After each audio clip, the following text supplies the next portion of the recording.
Hey you guys, your girl G here, coming to talk to you guys really fast about this episode of Married to Medicine. Y'all, I'm sorry that this video is coming a little bit late, but I've been on auntie duty, so I can't record when you got a 3-year-old running around in the background, okay? But I want to come and talk to y'all really fast. I'm trying to do this last minute Christmas shopping with my mom. Running over here to Old Navy. Who else is doing last minute Christmas shopping? Drop down in the comments and say, boy, I tell you, Christmas this year is crucial. First of all, I had to get the money right. I can't even get no gifts from nobody else, and I can't get no gifts from my damn self, okay? But nonetheless, you guys, like I said, Married to Medicine. Let's go ahead and get to the episode. I'm sorry, Love and Marriage Huntsville. I will not do a review this week because I'm just so far behind. It's already Tuesday, so I just want to, be able to catch up. If I can go back and review it, I will. But let's just start with Married to Medicine because that's what I just recently watched. And, of course, there's some things to, talk about. So we open up the episode with Quad, basically getting her beat down, her verbal beat down from the ladies. And they've all just kind of held the standard of like, Quad, if you say you don't have this emotional connection with us, what are you here for? We don't have one with you. You're saying you don't have one with us. You retreated. You don't, open up to us. Like, what else do you want us to do? And Quad always does this thing of like, oh, it works both ways. And I see Quad, there are certain people in life where they run to see if people will chase them. And Quad is one of those people. She runs and she retreats and she wants to see if people will go after her. And because to her, that shows that you care. If you come after me, then you care. But the problem is, Quad, once somebody's been coming after you once or twice, I done called you once or twice and you ain't answered, I'm not gonna keep chasing after your ass. Like, how long did you want these ladies to keep reaching out to you with no reply? And as Heavenly said, like, it comes across as opportunistic and as you're being a user if the only time I am getting a reply out of you is when it comes down to filming, So, that it comes across that way, Quad, and you have to accept that. The time you want to reach out to Heavenly, you ain't talked to this woman all week, but the minute you can't get no reply from Phaedra about getting your ass to the vineyard, now all of a sudden, like Heavenly said, you call me, hey girl, what's the tea? Girl, ain't no tea. The cup is empty. Okay, so of course, Toya, she spoke up and basically was like, Quad, it's just not resonating. Like, it's just not resonating. I think there was a time before this where I think Quad could have came back. Honestly, she could have she could have came back at the resurrection, but Quad's not the only one who's effed up here. The ladies are too, because in this moment, I don't like how they did Quad. This episode, you invite her to kick her out one day. Like, they definitely were trying to prove a point. But all of the ladies have a part to play in this, point blank period. And they're waiting for Quad to take accountability for her part that she's played in the disintegration of the relationship. And that's it. Quad she wants to do I'm sorry, but y'all did this.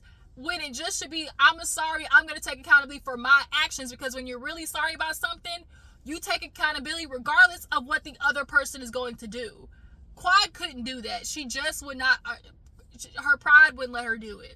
So, that Phaedra and Sweet Tea they quiet, like, I'm going to keep my mouth shut because my name Bennett, I ain't in it. And, Simone basically was like, is there really anywhere else for us to go? Because you have let it be known, like, you just all Quad is like, I just want to be good to y'all and y'all be good to me. And Quad, what they're asking for, but she just couldn't give it. And that's why they ended the dinner and everybody went back to the room. Toya, Phaedra, Jackie, and Simone, Toya's like, do you think we got anywhere? And of course they like, hell nah.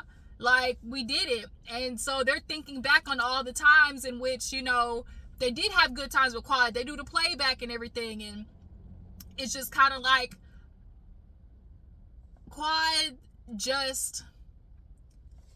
she just isn't taking the opportunity. Like, she wants to do it constantly on her terms. Quad wants to work with these ladies and be friends with these ladies only on her terms. And you can't do that. You just can't. Now, of course, they're talking about like, okay, so does she need to be here? Like, is this our end of the road with Quad? And they kind of, that's what it was. Here we go to the end of the road. Girl, Quad can't let go. But you have to go. This is no longer a place for you. So, they said the room was musty and funky. It smelled like weeds. But that's because y'all walked in there. Nonetheless, they was like, so should we call Quad in here? So they do. They call Quad. Toya calls her. She was in the midst of taking a shower. She came in with her Versace robe, okay? And she sat down with the girls. Now, one thing I did not like was Phaedra being there. That's just my opinion. Like, Phaedra park it. Like Quad said, the reason you here, you better remember. I didn't like that Phaedra was in there. That's just me, though. They basically talked with Quad and was like, look, we had a conversation with each other, and this is not working. You know, they said we're gonna have an OG conversation. And they basically let her know, like, this ain't working. It's giving real Gilligan's Island. And bitch, you've been voted off.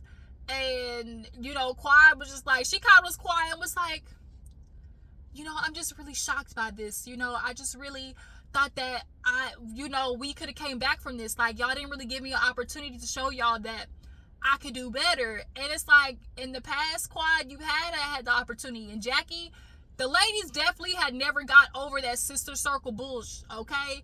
Because when Quad had the opportunity to jab these ladies, she definitely did. Like, she definitely did, and we all know she did. Anytime she had a moment to jab those ladies about Sister Circle, she did. And all the ladies is wanting her to acknowledge that. But Quad is like, I'm not acknowledging shit until y'all heifers do. And it's just unfortunate because they're going to keep going in a round robin, because nobody wants to be the first one to just like nip it in the bud and say sorry for what they messed up on. Now, Heavenly, I understand why Quad retreated from you, because at the end of the day, Heavenly, and all the ladies had a problem with you doing that. You can't say you my friend, but then get on your lives and be talking shit about me. I'm all types of tricks and hoes and sleeping with married men, you know, stealing from people. You call Toya stupid. She used up Eugene money. You know, you talking about Simone and her relationship with Cecil, how he broke, ain't got no job. I mean, from the look of this season, you know, but still, it ain't for Heavenly to sit there and say, you know, Heavenly, you can't be these ladies' friends and then doing that shit. So I can understand why for Heavenly, Quad retreated. Because, girl, you talking shit about me, like, for real? And then I see you hanging out with Sweet Tea. Although I know what you're doing, it's like, dang. And then with the whole Dr. G situation, like, I do understand why Quad retreated. But if you wanted that to get across to the ladies, you needed to start that conversation with them. You had to, because you're the one with the problem. But yeah, nonetheless, you know, Quad was like, you know, I really feel some type of way, mostly about Heavenly, because like, I really thought you was my sis, you know, good girl, sweet girl, you was my sis, okay? And this is how you really do me, like with the other ladies, y'all all banding together, and they treating her like they did Mariah, and it's like, girl, this is it. And you know, in that moment, it was rough. In the confessional, Quad just kind of teared up and was like, you know, what about me? And there are things that happen in Quad's life, you know, with her brother taking care of her, I think, with her nephew or something like that. Then she lost her, I think, was it her niece that ended up drowning in the pool? Like, there was a lot of stuff behind the scenes. I'm sure the ladies did not offer that much emotional support, but because where you were at, Quad, and y'all's relationship, I don't think they didn't feel comfortable in offering that to you, you know? But nonetheless, it still doesn't negate the fact that it did happen, the support. So Quad was like, Toya was like, yeah, you know, this gonna be your last day. Hey, this is your last day, heifer. You know, I want the rest of the trip to go good, so this your last day. And Quad basically had to take that lick on the chin and was like, okay. Like, she got up and was like, Phaedra, we ain't got no problems. I know Quad now see Phaedra for who she is, though. Phaedra fake ass. Cause she didn't want to talk about none of the shit with Candy, cause Heavily talked about that with Carlos. Like, girl, you want to come on the show, but then don't want nobody talking about your shit, because we ain't forgot, Phaedra. Like, you really still haven't apologized to Candy for real, and acknowledge it to the public, because you tried to embarrass Candy in the public, but you don't want nobody to talk about that. Okay. But then when it's time for you to stand up for Quad, you abort mission, abort. She saw that everybody was on Quad's ass, and it was like, hey, I can't keep bringing you around, good sis. Like, my foot barely in the show, okay? And I can't go with you. I can't go down with you, okay? Because Phaedra is all about herself. Fake ass. So yeah, no, Quad leaves, and they just kind of was like, okay, tomorrow we gon' go on, do the tasting or whatever, and that's it. Jackie was like, Quad has a lot of positive qualities, but there's some negative ones starting to outweigh, and when that happens, they gotta be addressed, okay? So it's the next day. Quad is basically just kind of like recapping to herself, like, that was a pile on what these girls did. Everybody else comes to the room. They are doing like the tasting with Toya. They're all going like for brunch and stuff like that. And the other ladies were called in, and they basically let them know, like, when they all got dressed in Toya's room, we're getting ready to leave. Toya let the ladies know that Quad was dismissed, okay? In politically correct terms, she was dismissed, and the rest of the trip is gonna go on as if this wasn't here. So they all leave. They go to the little brunch. It was nice in the vineyard. They eating and stuff. Simone, Sweet Tea called Dr. G, let him know what happened. She was like, hey, your ex-wife was here, and they was tearing her ass up, okay? She said, I just sat there and was quiet. And Dr. G was like, yeah, don't get involved. Don't even, if they talking, put your earbuds in. See, Dr. G, he don't want Sweet Tea and Quiet getting close, because we could imagine why. Because when niggas like Dr. G, most dudes don't want women being close, because then when they start talking and comparing notes and stuff like that, it usually ain't in the man's favor, okay? But, she just kind of talked about that, and he was like, hey, keep your distance. But yeah, no, so they all go back to the table, whatever, and they all sitting there eating. Simone, she don't want to drink the red wine. It's like, girl, when in Rome, do what the Romans do. Like, at least taste it, like, as I said, with the red meat, it pairs well. She's like, no, I want rosé. So I looked at her like, bitch, like, can you just, in the moment, go along? So they all sit down. Heavenly, she offers up a toast to Sweet Tea, like, oh, Sweet Tea, I want to thank you, just Sweet Tea, I want to acknowledge that, girl, you rolling with the punches in this group. And, she, kind of gave her, like, basically, like, just a kudos of just being like, sorry, I want to move on, from everything, because Haley was trying to light her ass up in the tour bus on the way there. So, it was kind of like a truce toast or whatever. So Toya gets up, she takes Phaedra with her to, like, the little meeting or whatever.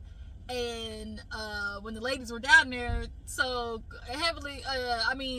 Sweet Tea, she was like, hey, I know y'all don't drink this wine, so I got the brown, I brought the liquor with me. And they all looked at her like, girl. But for me, I would have like, and let's do it. Okay, you got the brown. Heavily took it, because them heifers don't drink that wine and shit like that. So they're like, but we can't drink it straight though, boy. This Sweet Tea took that to the head. All right, and they just looked at her like, oh my god, girl, y'all better quit judging Sweet Tea. So Toya does her little meet with Phaedra. They're talking about other opportunities, making sure that black businesses, get picked and stuff like that. Just like a typical meeting. And when they get done, the ladies, they all end up going to a dinner. Alicia, y'all was there. And so when they are at the dinner, all the husbands meet up, and they go to like a little sports bar or whatever. And Eugene talked about, has anybody been updated? And he was like, nah, he's like, all I know is that they basically told Quad, like, we don't want you here no more. And they asked Dr. G how you felt, and he was like, man, I'm good, like, it's whatever. And so Curtis was like, well, would you ever want, Sweet Tea and Quad to be good? And he was like, no, like, He said, I don't even want her around that energy. So then, as the women are talking about, like, you know, their mistakes in relationships and things like that, Miss Alicia, not Miss Alicia, or the girl Alicia, she kind of basically, because Heavenly kind of spoke up about how she's like, you know, I probably had said some things to Damon that wasn't, you know, the best. Everybody was like, shocker. Shocker. Heavily saying bullshit out her mouth. Wow. Okay, like we didn't see that coming. But she was like, you know, us older women, you know, y'all should learn from our mistakes. You know, you newly married, you know, learn from our mistakes and things like that. You know, Simone was like, you know, I got to prioritize our marriage, you know, and it's something we fighting about, be petty. And so Alicia, she kind of was vulnerable and was like, you know, we grew up different. He grew up Nigerian with a man that got, you know, maids and, you know, women doing everything. And, you know, they got drivers. And I grew up with a single mother, and she handled everything. That, first of all, that black bejeweled outfit that she had on was super cute in her confessional. So they basically were talking about,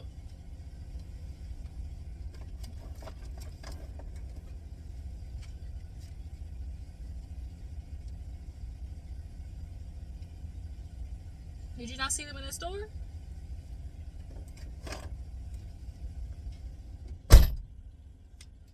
Sorry, y'all. My brother came to the car. So, yeah, no, Alicia, she basically was talking about, you know, the difference. And so she was like, my husband don't do nothing with his hands. Like, I was picking up the wrench and the screwdriver, and I'd be like, bro, like, you ain't no man. And when she said that, all the ladies was like, that ain't the move. You know, that's probably not gonna get you good results saying that. But as a woman, when you having to get in the household, and you the one, if you fixing the plumbing and you putting the IKEA furniture together, and he's sitting there and don't know how to do shit, you look at him like, what the f you here for? Like, that's just true tea. Like, what are you here for if I gotta do all this alone? And so when he talked to the men, talk about like, man, this is my first time being alone with the kids, and they're like, huh? And he's like, yeah, this is my first time ever. And one's 1 and the other one's 5, so he got his hands full. And the men was kind of like, dang, because Heavily was like, shit, Dr. Damon was like, when the kids was 3-4 months old, I had the kids, because Heavily was still going in. And Cecil talked about how Simone loved babysitting other people's kids, and so he was having his kids and other people's kids, you know. So the fact, but that just goes to show men, the fact that you ain't never, men refuse to watch their own kids. Like, it really be so funny to me, because niggas, y'all want to be fathers, but y'all don't want to be parents. And that's another conversation. Y'all want to have kids, but you don't want to be a parent. Y'all don't want to do the grunge work. Y'all leave it for the women. And then be wondering why women is stressed out all the time, because why am I handling everything by myself with these kids? I done laid out to make these kids by myself, and you can't even watch them without considering it babysitting. But I'm supposed to always have the kids on my hip 24/7. And then maintain my mental sanity all in the same breath. Get the out of here. Men with that just piss me off. They really do. But yeah, Eugene was like, you got a different appreciation, huh? And most men don't, because women make the shit look easy and they don't complain about it, so they feel like, oh, it's just something easy until they do this themselves. But yeah, Alicia was just kind of like, yeah, you know, I said that he wasn't a man, you know. And shoot, it ain't right, but I can get the gist of why you were saying that. After that, what happened? The ladies just, I think after that, the ladies just kind of toasted to having a good trip going forward. You know, Phaedra and Sweet Tea, they go tag along with these ladies and try to make it do what it do. But Quad, you know, was sent home, sent packing. And that's just that, y'all. I think that's where the episode ended. I'm trying to think of it, because not too much happened in this episode, truthfully, honestly. Y'all do know Quad did an interview with Carlos King, though.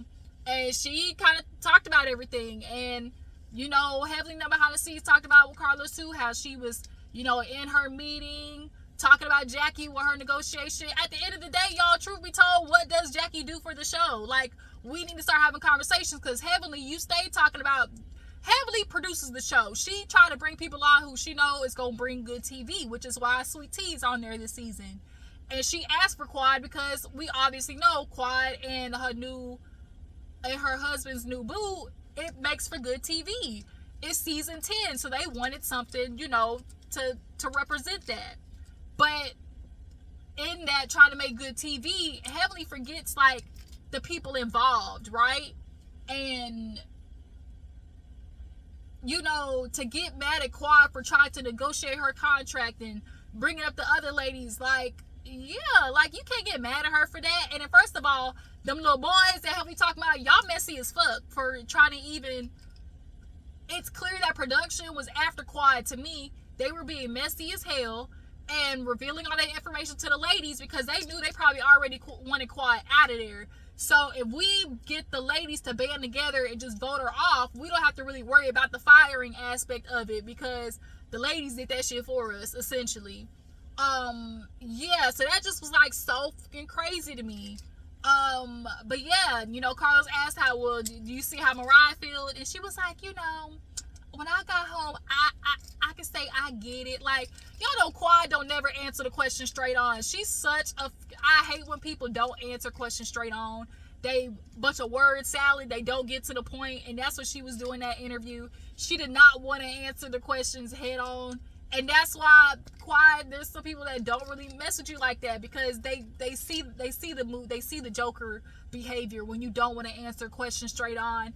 And it ain't what you say, it's what you don't say. Because I'm one of those people. I pay attention to everything. I pay attention to the movements, the body language, the energy, what you don't say. Because a lot of people don't understand communication sometimes ain't about what you say. It's also what you don't say.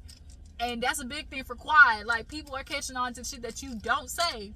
But yeah, but she ended up coming back because Heavenly said the show got a little stale, so they have to bring her ass back. So that's just the irony.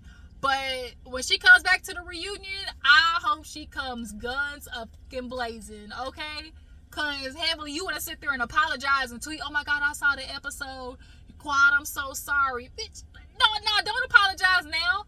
I think Heavenly is apologizing because she saw the backlash. She saw what everybody was... Now, because you were there, Heavenly, so you can't apologize now after you see what everybody's saying about it. Like, Heavenly, girl, pick a side and stay there. But yeah, you guys, that was Married to Medicine. Y'all tell me what you feel about the episode. Do y'all feel like Quad refuses to take accountability? Who do you feel like really is to blame, more or less? Who do you feel like, should leave the show? What can make the show better? Yeah, you guys, and that's everything for Married to Medicine. I'm gonna watch Real Housewives of Potomac when I get home and come talk to you guys about that. I appreciate you for tuning in. Make sure to follow me on Instagram and Twitter, and I will catch you guys later. Deuces.